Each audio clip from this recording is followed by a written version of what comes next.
আরজিকর কাণ্ডে তোলপাড় রাজ্য রাজনীতি। তদন্তে গাফিলতির অভিযোগ সরব বিরোধীরা।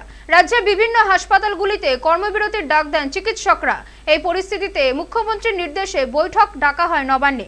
এদিনের বৈঠকে সিদ্ধান্ত হয় মুখ্যমন্ত্রীর নির্দেশ মতো বেলগাছিয়ার ট্রাম ডিপোতে আরজিকর হাসপাতালে হোস্টেলের জন্য জমি দেবে নবান্ন।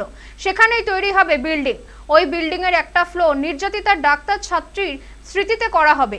তবে যেহেতু নির্যাতিতার নাম সামনে আনা সম্ভব নয়, তাই কি নামে হবে সেটা আলোচনা করে ঠিক করা হবে। এই প্রসঙ্গে রাজ্যের মন্ত্রী ফিরহাদ হাকিম ঠিক কি বলেছেন শুনবো।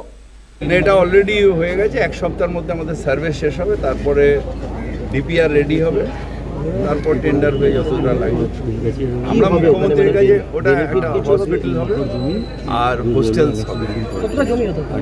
ওখানে 3.5 একর নিতে পারে।